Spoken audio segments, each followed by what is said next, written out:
Hi hello guys, welcome back to my channel Bruni Kannada log.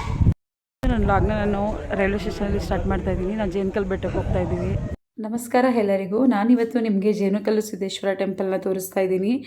So ನಾವು ಕೂಡ ಅಲ್ಲಿಗೆ ಹೊರಟಿದ್ದೀವಿ. ತುಂಬ ಜನ ಹೇಳ್ತಾ ಇದ್ರು ನನಗೆ ಜೇನುಕಲ್ಲು ಸಿದ್ದೇಶ್ವರ ತುಂಬ ಒಳ್ಳೆ ಪ್ರಸಿದ್ಧವಾದ ದೇವಸ್ಥಾನ, ಏನಕ್ಕೆ ನೀವು ಒಂದು ಸರಿ ಹೋಗಬಾರ್ದು ಅಂತ ಎಲ್ಲ ಹೇಳಿ. ಬಟ್ ನನಗೆ ಹೋಗುವಂಥ ಚಾನ್ಸ್ ಯಾವಾಗಲೂ ಬಂದಿರಲಿಲ್ಲ. ಇವಾಗ ನಮ್ಮ ಕಸಿನ್ ಸಿಸ್ಟರ್ ಹಸ್ಬೆಂಡು ಹೊರಡ್ತಿದ್ರು ಯಾವಾಗಲೂ, ಅಂದರೆ ಒಂದು 5 ಮಂತ್ಸಿಂದ ಅವ್ರು ಹೋಗ್ತಾನೆ ಇದ್ರು ಮಂತ್ಲಿ.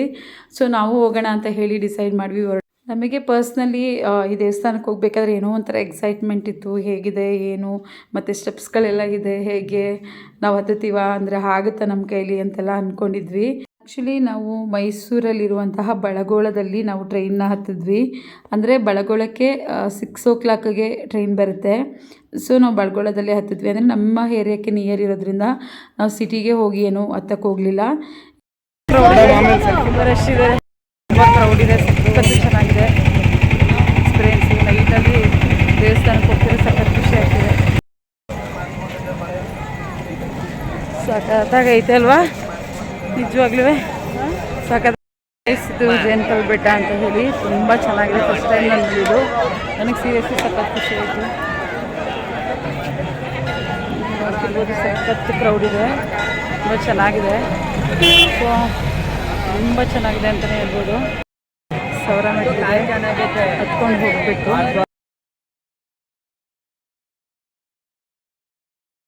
ಜೇನುಕಲ್ಲು ಸಿದ್ದೇಶ್ವರ ಟೆಂಪಲ್ ಬಂದು ಹುಣ್ಣಿಮೆಯಲ್ಲಿ ತುಂಬ ಕ್ರೌಡ್ ಇರುತ್ತೆ. ಅಂದರೆ ಹುಣ್ಣಿಮೆ ಹಿಂದಿನ ದಿನವೇ ಜನ ಸ್ಟಾರ್ಟ್ ಆಗಿ ಹುಣ್ಣಿಮೆ ಹೆಂಡಾಗೋವರೆಗೂ ಕೂಡ ಜನ ಇಲ್ಲಿ ಬರ್ತಾರೆ. ತುಂಬ ಕ್ರೌಡ್ ಇರುತ್ತೆ.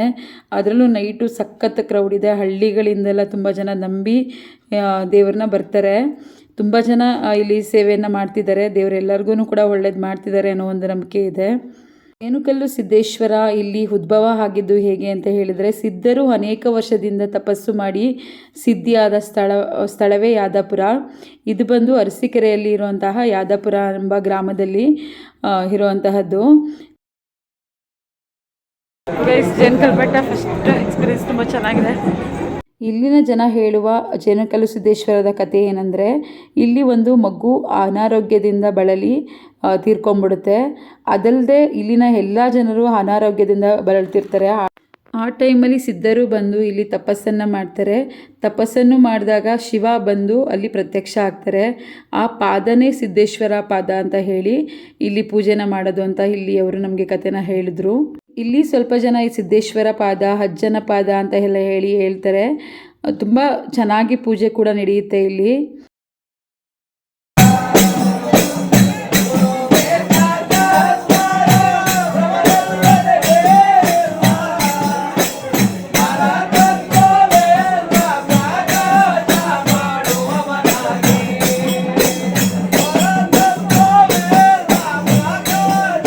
ದೇವಸ್ಥಾನದಲ್ಲಿ ದುಡ್ಡಿಗೆ ಸ್ವಲ್ಪ ಬೆಲೆನ ಜಾಸ್ತಿ ಕೊಡ್ತಾರೆ, ಆದರೆ ಇಲ್ಲಿ ಆ ಥರದ್ದು ಏನೂ ಇಲ್ಲ. ತುಂಬ ಚೆನ್ನಾಗಿ ಪೂಜೆ ನಡೆಯುತ್ತೆ.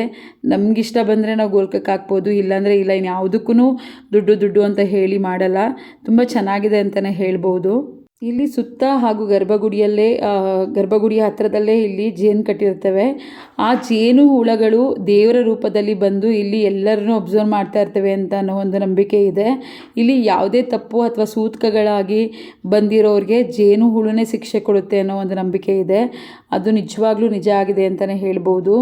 ಇಲ್ಲಿ ಅವರ ಹೇಳೋ ರೀತಿ ನೋಡಿದ್ರೆ ತುಂಬ ಜನಕ್ಕೆ ಆ ಥರ ಎಕ್ಸ್ಪೀರಿಯೆನ್ಸ್ ಆಗಿದೆ. ಜೇನುಕಲ್ಲು ಸಿದ್ದೇಶ್ವರ ಟೆಂಪಲ್ನಲ್ಲಿ ವರ್ಷಕ್ಕೆ ಒಮ್ಮೆ ಇಲ್ಲಿ ಜಾತ್ರಾ ಮಹೋತ್ಸವ ಕೂಡ ನಡೆಯುತ್ತೆ.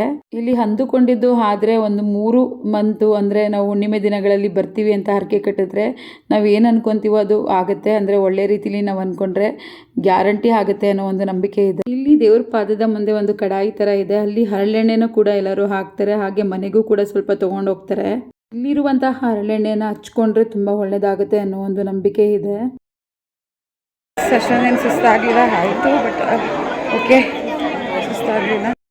ದೇವಸ್ಥಾನಕ್ಕೆ ತುಂಬ ಖುಷಿ ಆಯಿತು. ಅಂದರೆ ತುಂಬ ಒಳ್ಳೆ ಎಕ್ಸ್ಪೀರಿಯೆನ್ಸ್ ಅಂತಲೇ ಹೇಳ್ಬೋದು. ನೀವು ಕೂಡ ಜೇನುಕಲ್ಲು ಬೆಟ್ಟಕ್ಕೆ ಬಂದರೆ ಅಂದ್ಕೊಂಡಿದ್ದೆಲ್ಲ ಆಗುತ್ತೆ ಅಂತ ನಂಬಿಕೆ ಇದೆ. ನನ್ನ ಇವತ್ತಿನ ಜೇನುಕಲ್ಲು ಬೆಟ್ಟದ ವಿಡಿಯೋ ನಿಮ್ಗೆ ಇಷ್ಟ ಆಗಿದ್ದರೆ ಲೈಕ್ ಮಾಡಿ, ಶೇರ್ ಮಾಡಿ, ಸಬ್ಸ್ಕ್ರೈಬ್ ಮಾಡಿ, ಕಮೆಂಟ್ ಮಾಡಿ ನಮಗೆ ಹೇಗಿತ್ತು ಅಂತ ತಿಳಿಸಿ. ನಿಮ್ಮ ಸಪೋರ್ಟ್ ನಮಗೆ ಬೇಕು. ಬೆಲ್ ಐಕನ್ ಕ್ಲಿಕ್ ಮಾಡಿ ನನ್ನ ನೋಟಿಫಿಕೇಷನ್ಗೋಸ್ಕರ. Thank you.